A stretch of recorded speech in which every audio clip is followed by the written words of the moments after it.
पहला पत्रस दूसरा अध्याय 22वें पद से लेकर 25वें पद तक ध्यान देंगे। यहाँ वचन जो हमें बता रहा है वो यीशु मसीह के जीवन के बारे में बता रहा है कि उसका यीशु मसीह का जीवन कैसा था।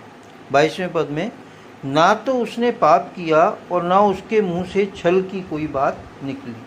प्रभु यीशु मसीह के विषय में जो कहा गया है या जो कुछ हम पढ़ते हैं वो देखा जाए तो वो जो उनके जीवन में घटित हुआ था, उनकी बातचीत को, उनके चलने फिरने को, उनके उठने बैठने को, उनके फक्की और फरीसियों से और बड़े बड़े व्यवस्थापकों से और गुरुओं से बातचीत करने को उस समय के लोग जो सुनते थे, ख़ास तौर से जो चेले इस समय साथ में रहते थे वो सुनते थे। उन बातों को यहाँ हम देखते हैं कि जो हमें वचन मिला है वो उसमें दी जाती हैं। पतरस भी जो था प्रभु यीशु मसीह का चेला था, जो आपका 3 बार इनकार कर चुका था, है ना, और फिर भी यीशु मसीह ने उसे क्षमा किया। और आज हम उसकी गवाही को यहाँ सुनते हैं कि वो कहता है कि उसने ना तो पाप किया और ना उसके मुंह से छल की कोई बात निकली। वह गाली सुनकर गाली नहीं देता था और दुख उठाकर किसी को भी धमकी नहीं देता था, पर अपने आप को सच्चे न्यायी के हाथ में सौंपता था। अब ये वचन हमें क्यों दिया गया है? ये वचन हमें इसलिए दिया गया है क्योंकि वचन में लिखा हुआ है कि तुम जो हो क्या हो, एक नई सृष्टि हो। अगर हम यीशु मसीह पर भरोसा रखते हैं, यीशु मसीह पर विश्वास करते हैं, और जैसा कि अभी हमने कहा है कि हम यीशु मसीह के चेले हैं, तो अगर हम यीशु मसीह पर विश्वास रखते हैं, भरोसा रखते हैं और यीशु मसीह के सचमुच में अपने आप को चेले कहते हैं, तो लिखा हुआ है कि जैसे वो चलता था वैसे हमें भी चलना चाहिए। ठीक जैसे कि उसने अपने जीवन को पिता की इच्छा और पिता की मर्जी को पूरा करने के लिए बिताया अपने जीवन को, वैसे ही हमें भी अपने जीवन को पिता परमेश्वर की इच्छा और उसकी मर्जी को पूरा करने के लिए बिताना चाहिए। अगर हम ऐसा करेंगे तभी हम प्रभु से आशीषों को पा सकते हैं, क्योंकि प्रभु यीशु मसीह ने साफ कहा है कि हर कोई परमेश्वर के राज्य में नहीं जा सकेगा, केवल वो जाएगा जो पिता की इच्छा और उसकी मर्जी पर चलता है, उसकी आज्ञाओं को मानता है। तो ये फैसला जो आज हमें वचन हमें सुना रहा है, बता रहा है, ये हमें फैसला खुद अपने आप में लेना है कि हम कैसे चलेंगे। हम कहते तो हैं हम यीशु मसीह के चेले, हम मानते तो हैं कि हम यीशु मसीह के विश्वासी हैं, लेकिन क्या सचमुच में हम ऐसे हैं? आज दर्पण की तरीके से प्रभु का वचन हमारी आंखों के सामने है और हम इसे पढ़ भी रहे हैं और सुन भी रहे हैं। क्या सचमुच में हमारा जीवन ऐसा है कि हम कोई पाप नहीं करते, हमारे मुंह से कोई छल की बात नहीं निकलती, हम गाली सुनकर गाली नहीं देते और हम दुख उठाकर किसी को धमकी नहीं देते? क्या सचमुच में हम ऐसे हैं? अगर नहीं है तो भी अभी हिम्मत हारने की ज़रूरत नहीं है, क्योंकि अगर आज भी हमारे जीवन में ये चीज़ें वर्तमान में हमारे जीवन में नहीं पाई जाती हैं तो भी हमें हिम्मत हारने की ज़रूरत नहीं है। क्यों? क्योंकि संत पौलुस हमें आपका बताते हैं कि मैंने अपने लाभ की हर चीज़ को अपने लिए हानि समझ लिया है। कहाँ लिखा हुआ है ये? कि पौलुस कहते हैं कि जो कुछ मेरे लाभ की वस्तुएं थी उसे मैंने हानि समझ लिया है और उन्हें कूड़ा और करकट समझता हूँ, ताकि मैं किसी भी रीति से यीशु मसीह के जी उठने के पद तक पहुँच सकूँ। और मैं अपने जीवन में इतना कार्य करता हूँ कि जो बातें बीत गई हैं उन्हें भूलकर निशाने की तरफ दौड़ा चला जाता हूँ, हैं, कि किसी भी तरीके से उस पद तक हम पहुँच सकें। हमें भी ये करना चाहिए। हम रोज़ाना एक नई ज़िंदगी पाते हैं, देखा जाए तो, हैं। हम जब सो जाते हैं तो हमें ये नहीं मालूम होता है कि हम उठेंगे कब, है ना, क्योंकि जो सो गया वो सो गया। लेकिन परम पिता परमेश्वर का ये अनुग्रह हमारे ऊपर होता है कि वो हमें एक नया दिन फिर दोबारा से दिखाता है। अब वो नया दिन जो दिखाता है वो क्यों दिखाता है, सोचने वाली बात है। क्योंकि परमेश्वर की नज़रों में हमारी वैल्यू बहुत ज़्यादा है। हम जो हैं अपने आप में शायद अपनी वैल्यू को नहीं समझते हैं। हम अपने आप में तो बस अपने आप में ही जीते हैं, लेकिन परमपिता परमेश्वर जिसने हमें सिरजा और बनाया और पैदा किया और इस संसार में से अलग करके हमें चुन लिया, उसकी नज़रों में हमारी बहुत बड़ी वैल्यू है। वो ये नहीं चाहता कि हम अपने पापों में नाश हो जाएं। वो ये नहीं चाहता कि हम बार बार उन गलतियों को दोहराएं। वो ये चाहता है कि हम उसके समान सिद्ध बने, क्योंकि यीशु मसीह ने कहा कि जैसे तुम्हारा पिता सिद्ध है वैसे ही तुम भी सिद्ध बनो। और यहाँ पतरस हमें कह रहा है कि जैसा वो था वैसे ही हम भी बने। जैसा वो कहते हैं गाली सुन के गाली नहीं देता था, जैसा वो दुख उठाकर किसी को धमकी नहीं देता था, वैसे ही हमें भी अपने जीवन में बनना चाहिए। 24वें पद में, वह आप ही हमारे पापों को अपनी देह पर लिए हुए क्रूस पर चढ़ गया, जिससे हम पापों के लिए मर करके धार्मिकता के लिए जीवन बिताएं। उसी के मार खाने से तुम चंगे हुए। क्या कह रहा है वचन?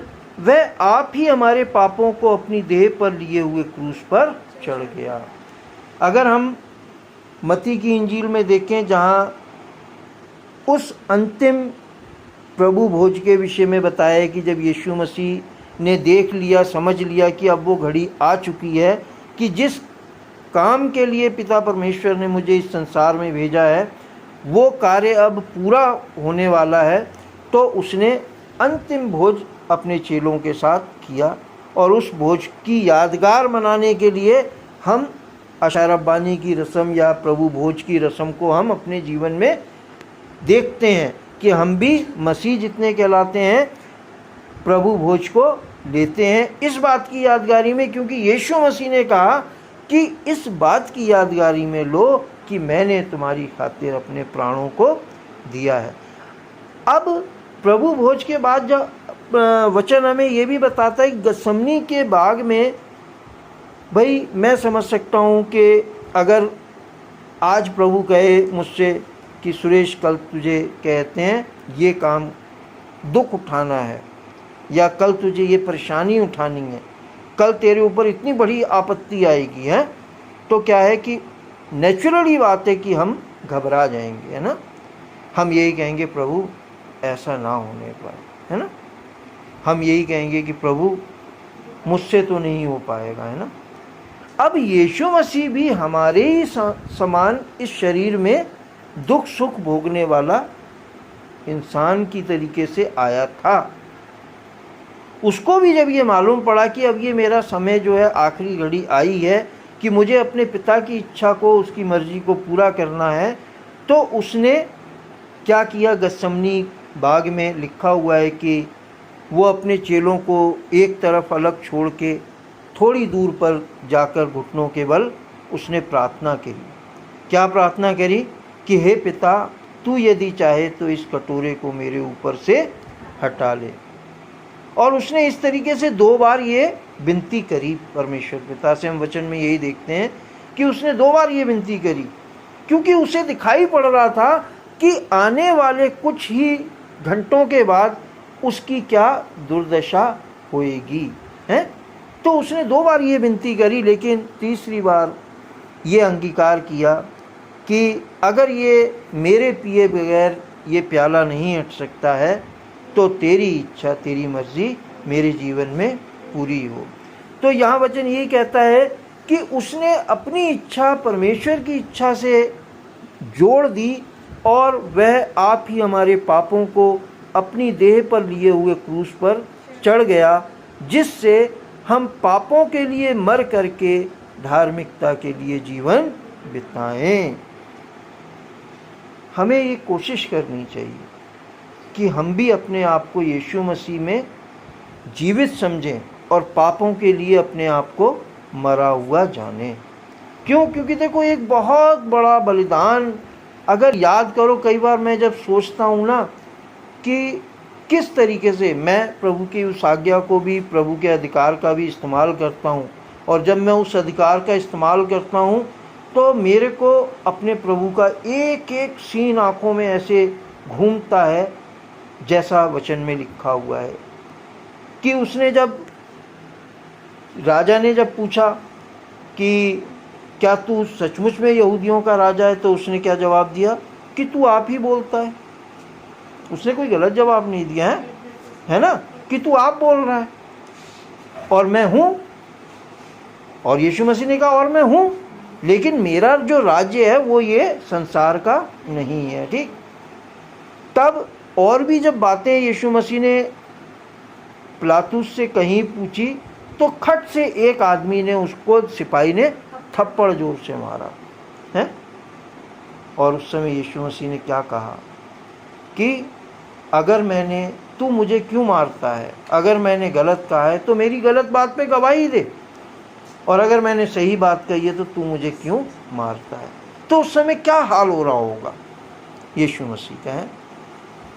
वो यीशु मसीह जो इस सृष्टि का करता था, जो अपने पिता के साथ, जब पिता इस सृष्टि को, इस पृथ्वी को और इसमें की हर एक चीज़ को बना रहा था। उत्पत्ति की किताब हम जब पढ़ते हैं तो वहाँ लिखा हुआ है, यूहन्ना जब पढ़ते हैं तो वहाँ लिखा हुआ है कि जब परमेश्वर पिता इस पृथ्वी को बना रहा था तो यीशु मसीह उसके साथ था।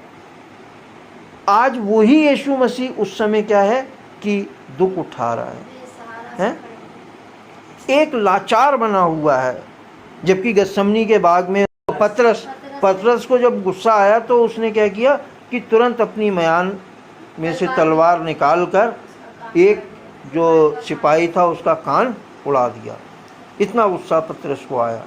लेकिन यीशु मसीह ने क्या कहा कि हे पतरस, तू अपनी तलवार को अपनी काठी में रख ले, क्योंकि यदि मैं चाहूँ तो अभी पिता से विनती कर सकता हूँ, और पिता एक पूरी पलटन में लगभग 300 लोग होते हैं, है ना, और भी ज़्यादा होते हैं, अलग अलग तरीके। हाँ, यानी कि कितने भी ये हम गिनती नहीं कर सकते, क्योंकि हर एक पलटन के अलग अलग तरीके के होते हैं। लेकिन फिर भी हम ये मान सकते हैं कि एक पलटन में काफ़ी सिपाही होते हैं। तो यीशु मसीह ने उस समय कहा था कि यदि मैं पिता से विनती करूं तो पिता मेरे लिए एक पलटन जो है, पूरी फौज जो है फरिश्तों की लड़ने के लिए भेज सकता है ना। उस समय क्या हाल हो रहा होगा यीशु मसीह का, जरा सोचो। क्या उसने पाप किया था जो वो इतना दुख उठाता? अरे हमारे लिए आज हम अपने जीवन को कुछ समझते ही नहीं है, यीशु मसीह को भी कुछ नहीं समझते हैं। हम तो बस अपनी मैं में और अपनी अकड़ में चलते चले जा रहे हैं। कोई हमसे जरा सी बात करता है तो हम पलट के उसको 1000 बात सुनाने की अपने अंदर ताकत रखते हैं।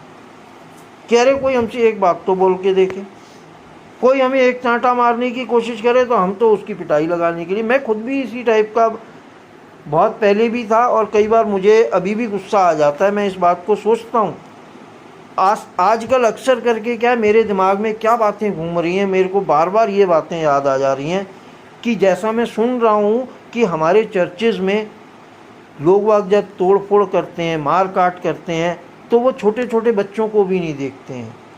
बच्चे भी मारे जा रहे हैं, जवान भी मारे जा रहे हैं बेमतलब में।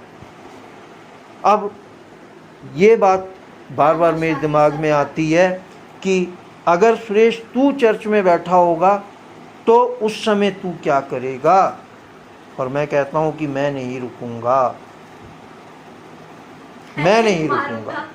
मैं हाँ, मेरे उस समय यही मेरे को आजकल अक्सर करके मेरे को बार बार यही बात आ रही है कि अगर मान के चलो चर्च में लड़ाई झगड़ा आकर दंगाई कर देते हैं, बच्चों को काटने मारने लग जाते हैं, स्त्रियों को कहते हैं मारने काटने लग जाते हैं, लड़कियों को, बेटे बेटियों को हमारे मार काट करने लग जाते हैं, जैसा कि हम सुन रहे हैं कि कितने चर्चों में इस तरीके से हो रहा है। और क्वेश्चन बार बार मेरे दिमाग में यही खुदा बाप डाल रहे, तू क्या करेगा? मैं तो साफ कह दे रहा हूँ कि खुदा बाप मैं अपने आप को रोक नहीं पाऊँगा। क्यों? क्योंकि प्रभु जानता है कि मैं इस बात को झूठ नहीं बोल रहा। आज इस बात की गवाही मैं देता हूँ कि प्रभु जानता है कि मैं अपने जीवन में अपनी आज तो मैं चलो इस एज का हो गया तो भी मैं अपने आप में ताकत रखता हूँ, महसूस करता हूँ, लेकिन जब मैं यंग था तो मैं किसी से भी नहीं डरता था। कोई अगर जरा सा मेरे से कहता तू क्या कर लेगा, तो क्या करना कहते ही मैं उस पर हाथ छोड़ देता था और उसे नीचे गिरा देता था।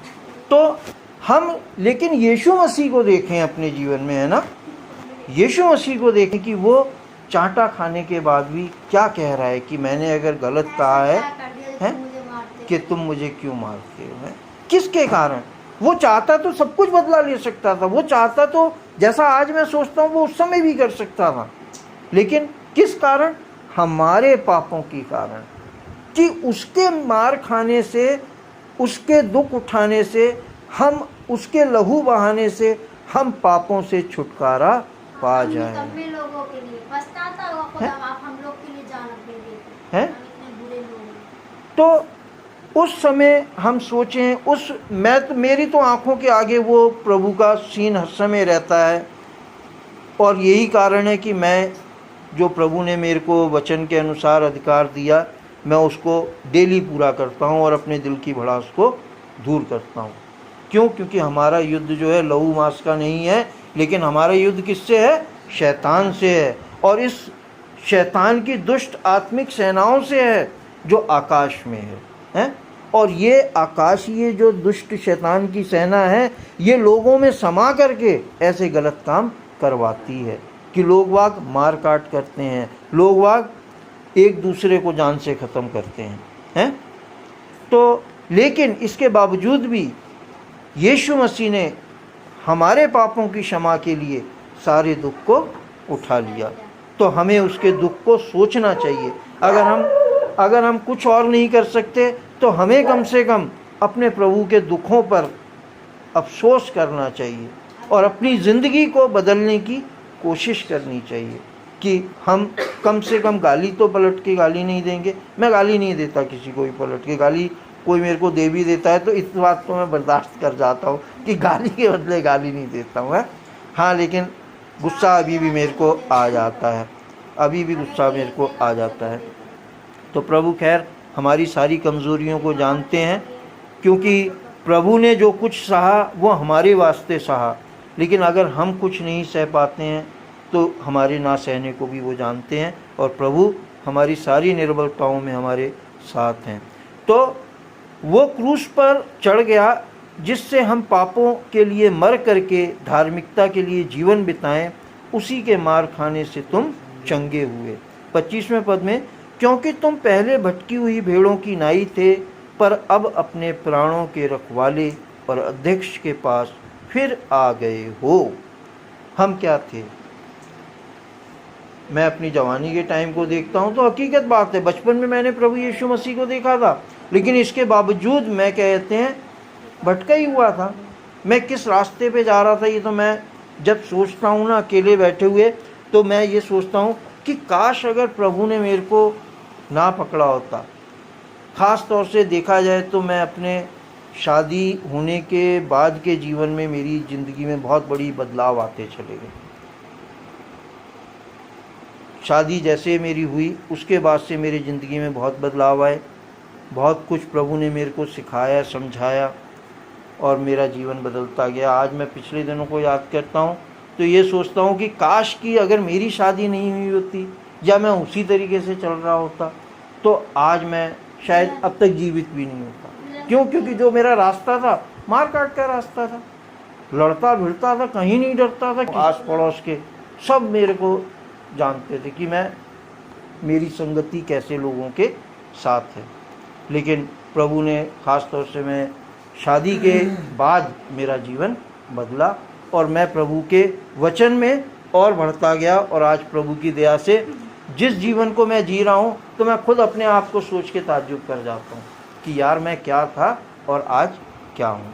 लेकिन प्रभु का धन्यवाद हो कि हम चाहे अपने आप को ना बदल सकें, लेकिन प्रभु हमें बदलता है। क्यों? क्योंकि अगर हम उसके दुख को अपने दिल में, उसके दर्द को समझते हैं, अपने मन में समझते हैं, दिल में उसका दर्द हमारे है कि उसने हमारे पापों के खातिर इतना बड़ा दुख उठाया जो हम नहीं उठा सकते किसी के लिए भी। तो अगर हम ऐसा दुख अपने दिल में समझते हैं, तो प्रभु हमारे को बदलने के लिए तैयार रहता है। क्यों? क्योंकि वो क्या है, वचन बताता है कि वो एक कुम्हार भी है ना। वचन बताता है कि वो एक कुम्हार भी है। जिस तरीके से कुम्हार जब अपने चाक के ऊपर मिट्टी को रखता है और बर्तन बनाता है, तो जरा सा बर्तन अगर कोई टेढ़ा मेढ़ा हो जाता है उसके हाथों से, तो वो क्या करता है, उसे फिर तोड़ देता है, तोड़ के फिर दोबारा से उसको नया बनाता है। तो प्रभु हम सबों को तोड़ करके नया बनाए और हम अपने प्रभु के वचन अनुसार अपने जीवन को बिताने वाले और चलाने वाले हो सकें। प्रभु हम सबको आशीष दे और बदलने वाला मन दे। प्रभु यीशु मसीह के वचन के पढ़े और सुने जाने पर आशीष हो।